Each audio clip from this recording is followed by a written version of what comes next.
Greetings, unsettled souls. I didn't think I had sound there at first, but look at that. I do. You never know about Google. Hello, friends. Sam I. Gangi, your ever humble host, welcoming you to the Correct Views. Now, I've started doing something just a little bit differently here. I've started talking to my subscribers and those that follow me before I get into the actual news of which everybody clicks on. In 5 minutes, I'll be doing a regular news of which you tuned into. Just skip ahead if you're finding it later, since most of you do. Those of you that are seeing it live, I'm going to let you trickle in. That's the new habit here. It works much better. And the question I'm getting is, what are you doing, Sam? First of all, I said I wasn't going to be doing the show, at least not very often, which I haven't been. And that I was trying to get better gear, and I am. So what is actually happening with the show itself? Well, I can tell you. Hello, Mike. I can tell you.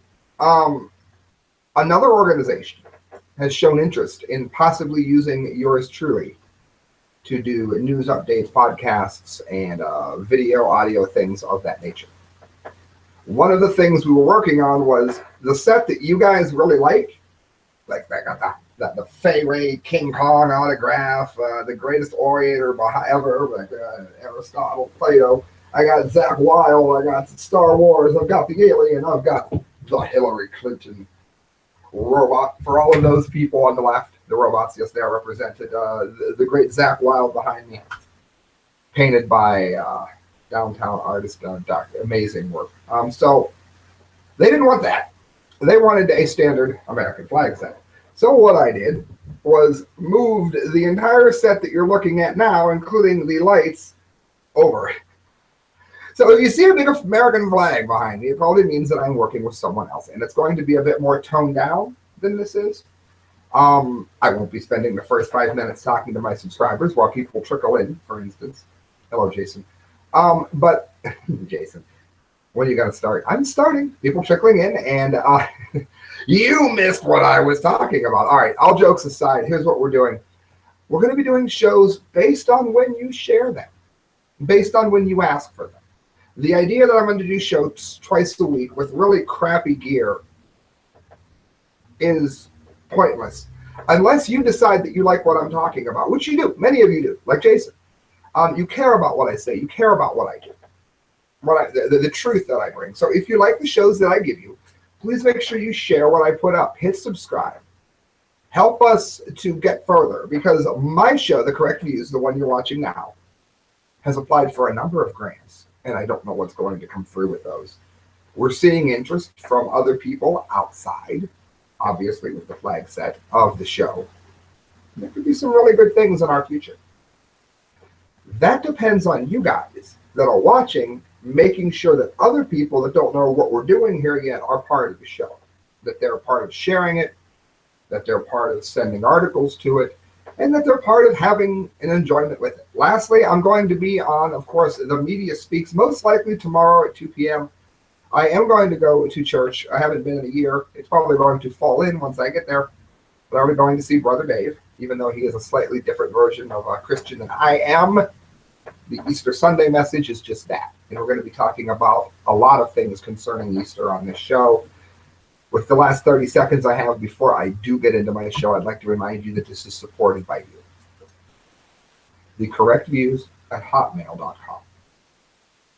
When you donate money, you can do it through PayPal. When you donate money through there, every penny you give me goes towards a better set, a better show. Well, it's set too. Look, see this? That's a light. There's a great big halogen light over there. There's one over there and one up there.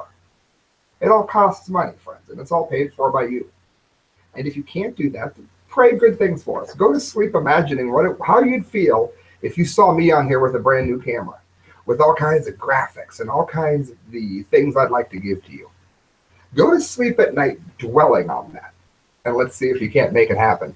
All right, friends, that means I'm done babbling, and that means it's time for the show itself. Welcome aboard. If you did skip ahead, USA Today, churches in southern Egypt will not celebrate Easter. Now, friends, this is a terrible idea. Now, I know what you're thinking. We'll be going to screen share in a minute. I'll let you read the article with me.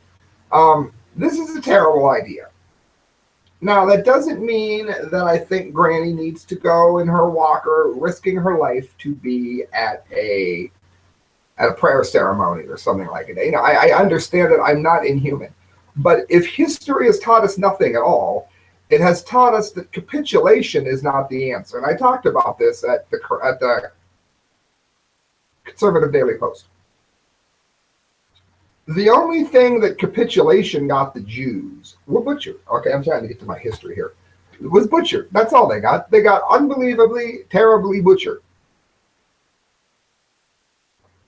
They didn't get left alone because they capitulated to what Adolf Hitler wanted. They got slaughtered and butchered.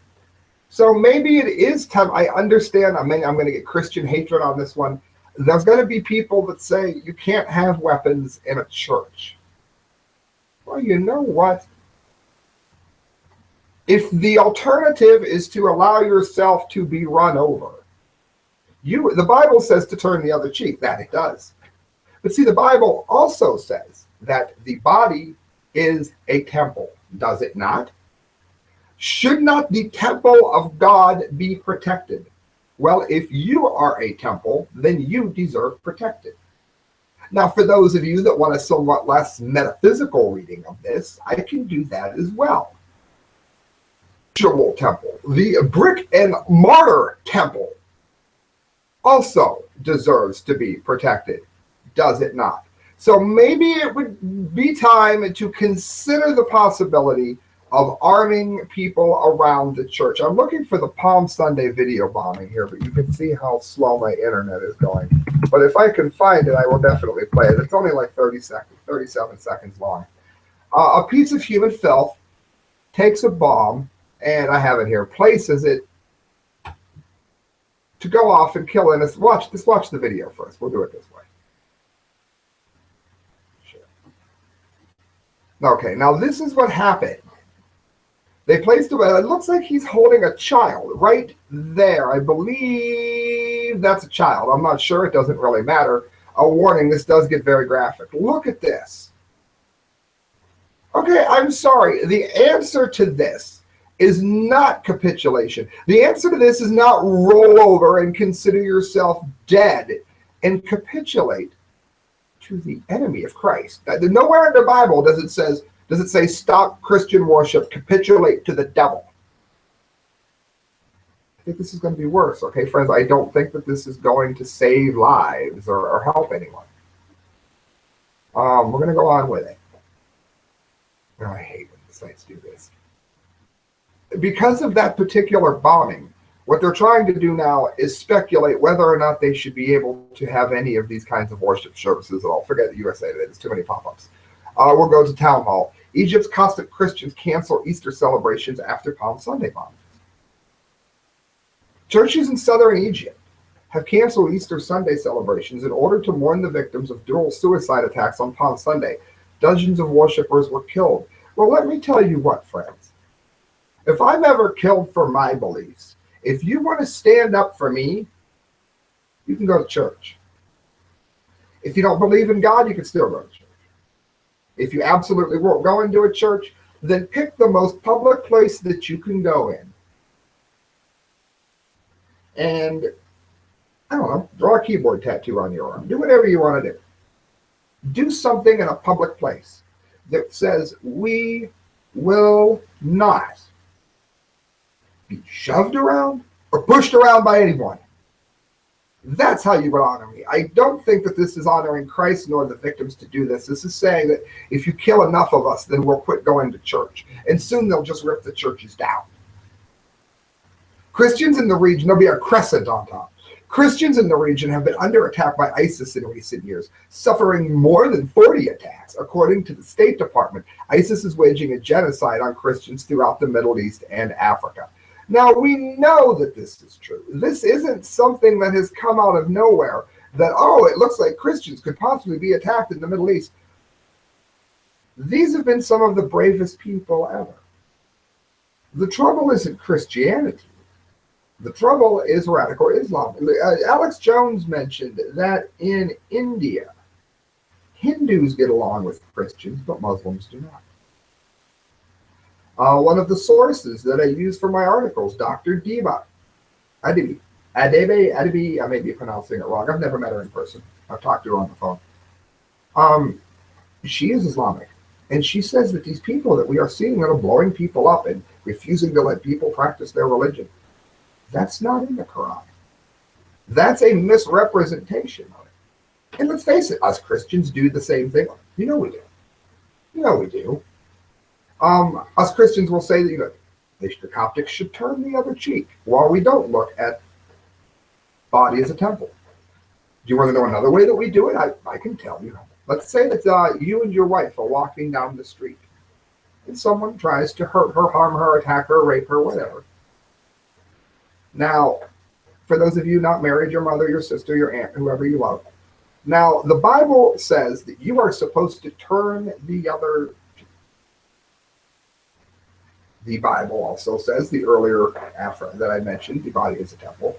It also says that no greater thing can a man do for another man, someone he loves. There's no greater sign of love, I should say, towards another than to lay down your life for them. That's what it says.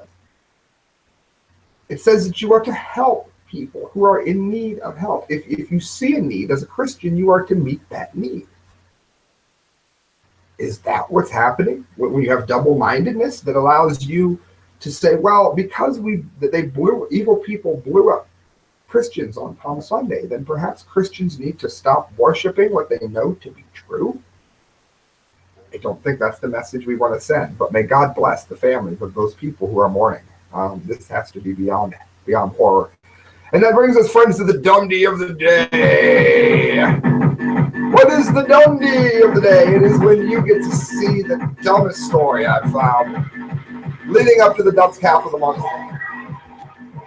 You are an idiot. For those of you that don't know, the Dunce Cap of the month is every month where I send an actual dunce cap to somebody. Yes, I have mailed them to the FBI. I have mailed them to the Pentagon. I have mailed them to the White House. I have mailed them to the Pentagon because they tried to call the insane clown posse our gang. Because we all know that we have to fear people in clown makeup like we're 5 years old. And no, they weren't one of the clowns threatening people. It's way before people decided to pretend they were it. But come on, America, let's grow up a little bit more. Afraid of clowns? Really? That's not quite as dumb as this. And no, there hasn't been a Dunce Cap of the Month award this month because my wife is out of town for a funeral. She'll be back Monday, so look for it then. The Satanic Temple has experienced a huge surge in membership following the election of Donald Trump. Now, the reason this is getting the DUMBDEE of the day is for two reasons. First of all, for those of you that know the Bible, and for those of you that aren't Christians, just stay with me here. Isn't it interesting that every piece of literature where anybody has ever claimed to have talked to the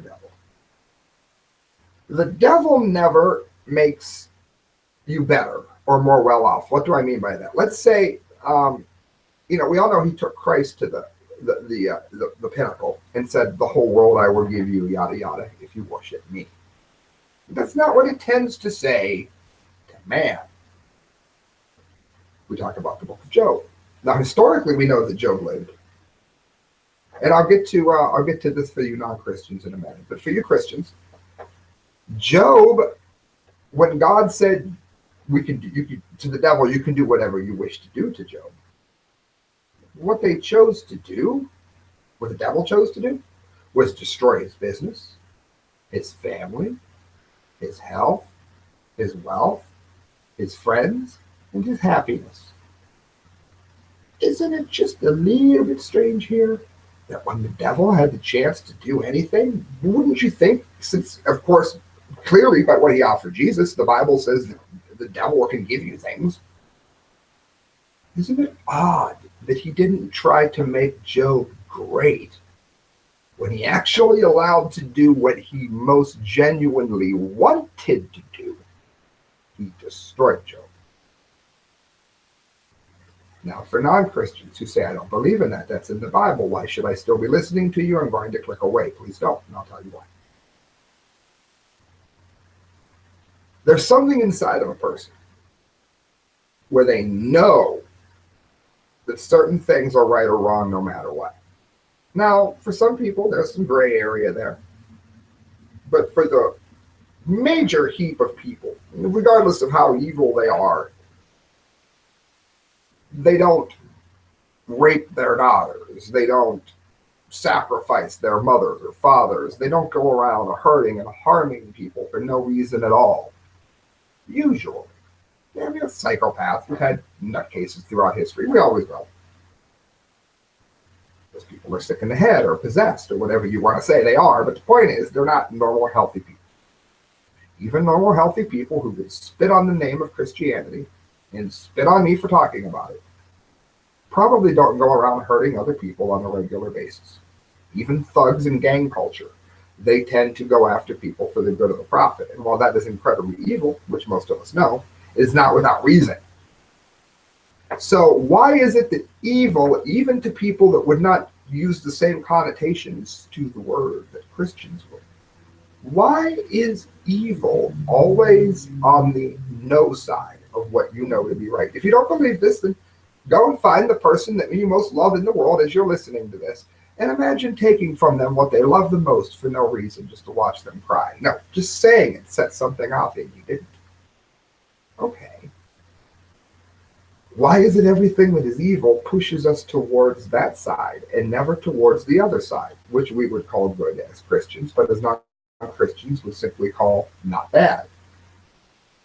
Things that are called evil always bring you towards it, whereas good doesn't try to necessarily bring you into itself, but what we would normally call as good spends more time warning you about bad than it does of trying to convert you to good, which is why there's more references to hell than there is to heaven from Christ.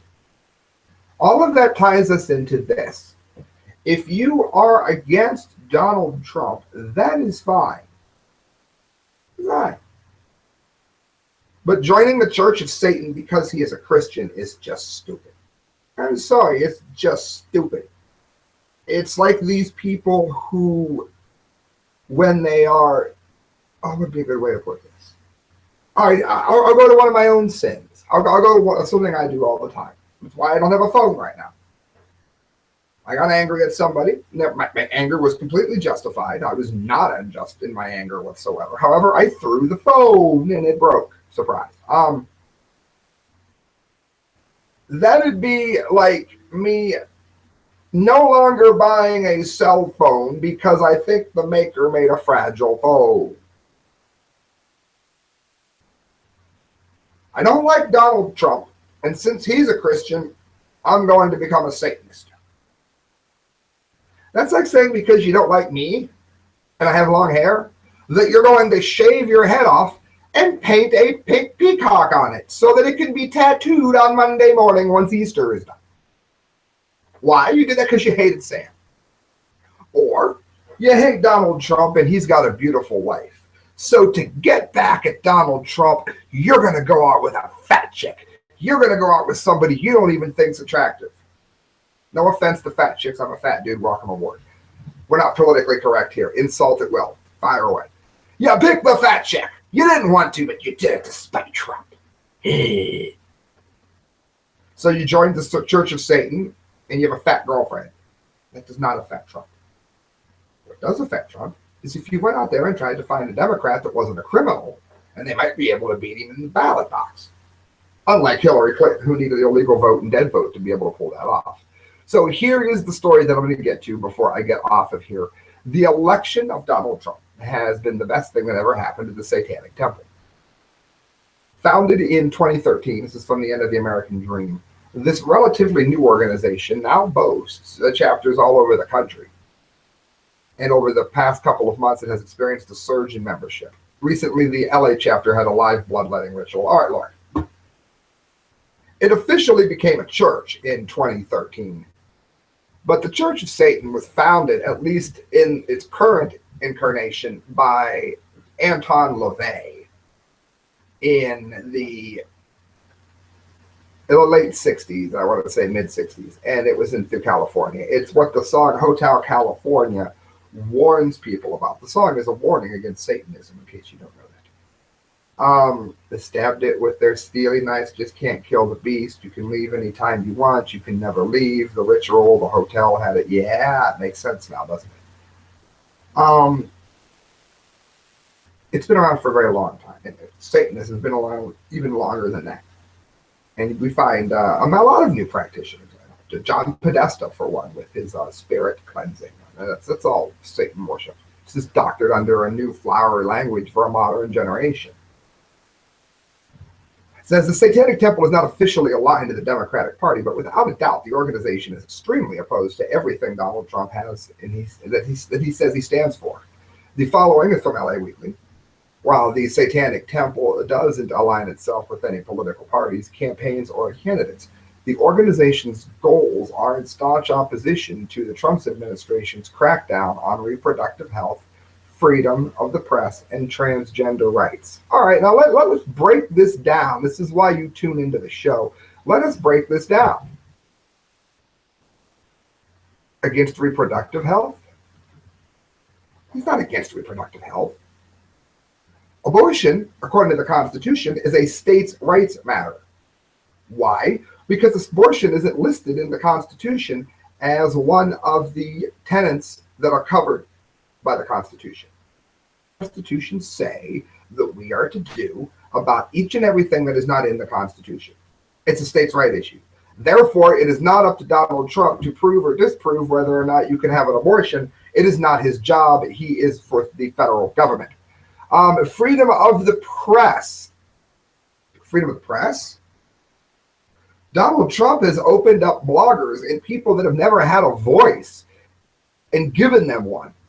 I got a press pass with Donald Trump, as did Christelle. This show, you can look it up on the channel. It's free. Please do. As you hit subscribe. The videos show us on the press truck. I got the press pass. I still have it. It's downstairs. We went through Secret Service. We got wanded and all that. Donald Trump has opened up a voice to people that never had one. People like me that had to borrow the gear to even go to it. So he's not cutting down on freedom of the press. That's for sure. He's extending it to people who've never had a voice before. And his opposition to transgender rights. Transgender rights, he's the one who kept it in place. The Obama administration's wording that transgendered people cannot be harassed or denied a job nor promotion from the federal government. He kept the exact same rights in place that Obama had. The only thing he is saying is that you have to stick to your own bathroom, and there's nothing wrong with that, as any woman who's having a particularly messy period will be happy to tell you. Told you we were real here. We want First Amendment rights. We want women to have control of their bodies, and we want the LGBT community to have equal rights. Well, that all happens under him. It all happens under him. He says membership to the organization surged after Trump was elected, with thousands of members now spread among dozens of chapters in the world. Well, they can't be very devout believers. Because if someone came to Christianity because they felt that it was correct, that it's been shown to them, how? Look up Case for Christ, Case for Faith. They're free. They're on YouTube. You'll be changed. They become a Christian because something that they learned showed them that it was true. That's probably a very good candidate for the Christian church. If somebody was to join the Christian church because they like Donald Trump, we welcome everyone, but it probably isn't going to be a conversion that's based on something that is worthy enough to establish the roots of a church with. Therefore, I don't think this particular surge is going to result in better Satanists, you know what I mean. But it's definitely a move against the precepts of that which is good. And this isn't something that I imagine very many Christian Democrats would disagree with me on.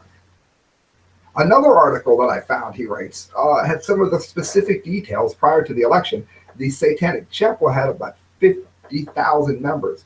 But once Trump got in office in November, registrations and donations came in at a staggering pace. Thousands of new members in just the first 36 hours after Trump was elected. Again, it's based on Trump. This is their depth. And they mention here they don't even really believe in Satan. They call their organization the Satanic Temple, but they don't believe in Satan. We decided that Satan was the ultimate rebel, and we realized the power of that symbol. Pause. Now, take a moment to look at me. I have long hair, and it's not getting cut. I have a tattoo of keyboards on me, a couple other ones on my ankles. I don't rebel for the sake of rebelling. I do that which I want to do when I know isn't hurting anybody nor hurting any level of morality that I know to be true. And we all could be wrong on a daily basis. And I don't really give a rat's ass who likes it or who doesn't. That's a rebel. A rebel might be a Donald Trump supporter that stands up and says the Lord's Prayer in the middle of a Democrat rally. That would be a rebel. It's not a rebel to say that the sign says you're not allowed to dive off the bridge because you're going to die and the water is not deep enough. It's 2 feet deep. And then you dive off and you break your neck and you spend the rest of your life in a wheelchair. That is freedom. That is not rebelling. That is just stupidity.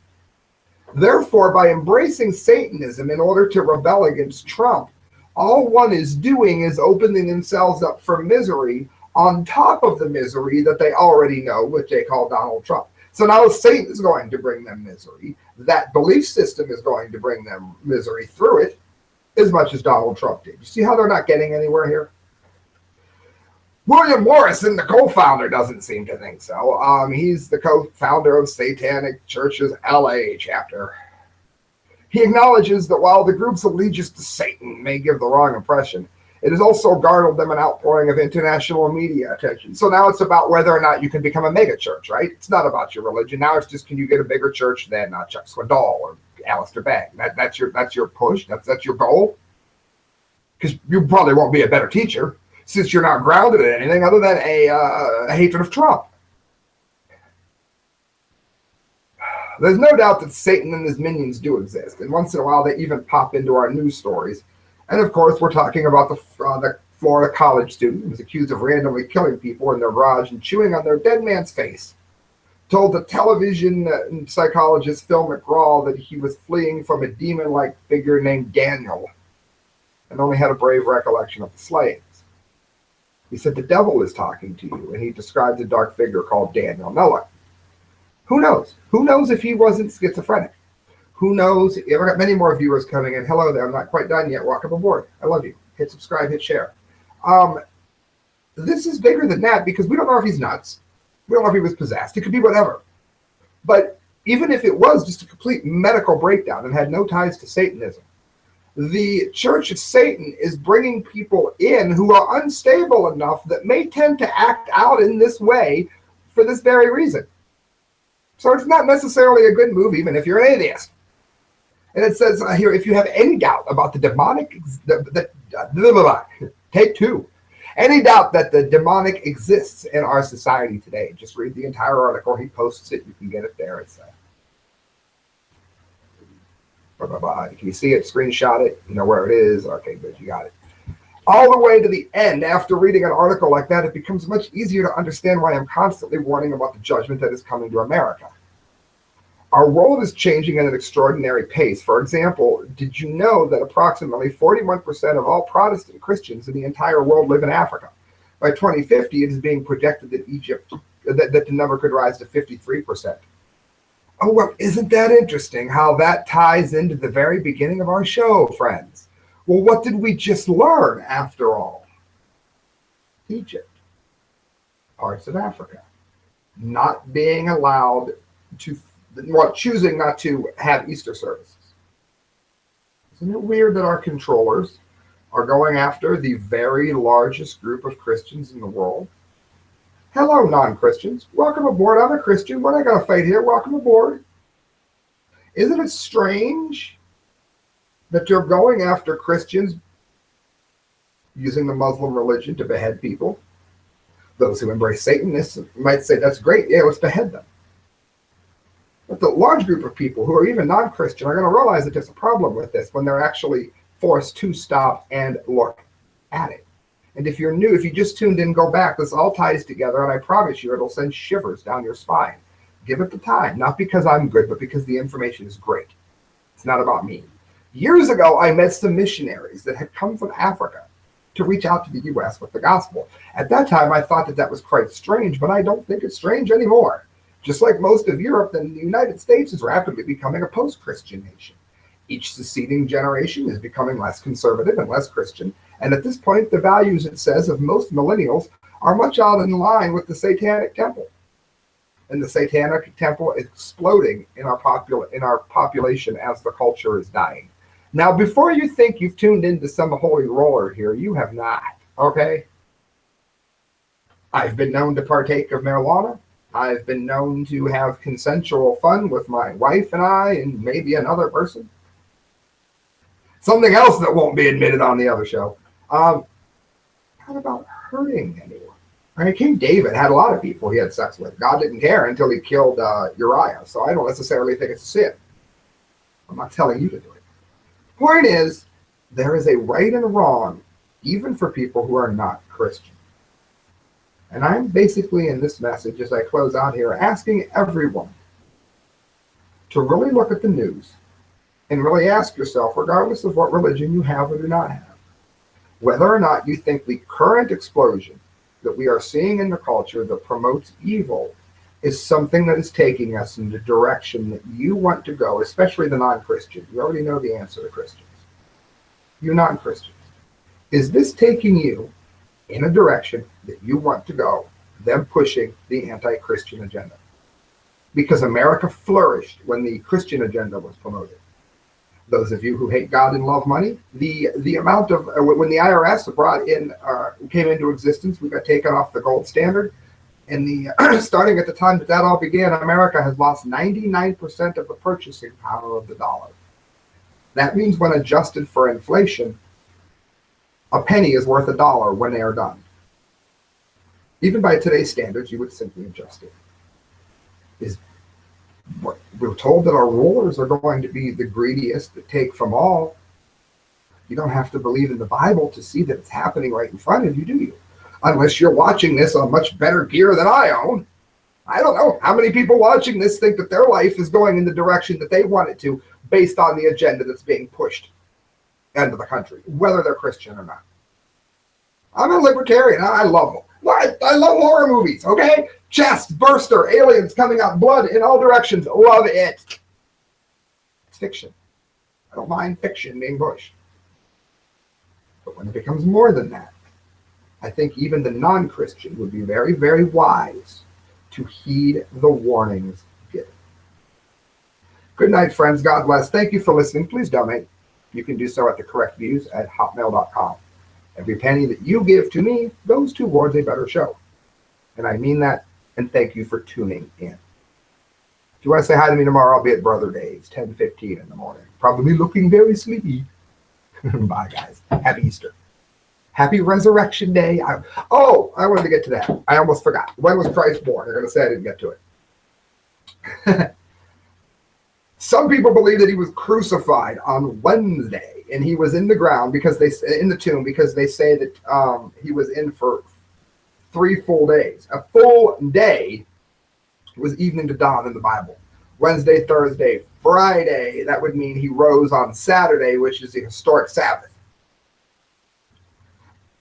Modern Christianity believes he rose on a Sunday because it said the approaching Sabbath. But that was the noon Sabbath, the high Sabbath, the one that had to do with the Passover, not the Sabbath that had to do with the resurrection. So some people think it means Sunday. Other people think it meant Saturday. I don't know. I do know this, that he rose, and that's what matters. Good night, friends. Happy Resurrection Sunday. Or Saturday. Either way. We all know what Saturday was, the Holy Saturday. They said the day that God conquered evil, not the day without God, the day that God conquered hell. Hey, who doesn't need that? See you, friends.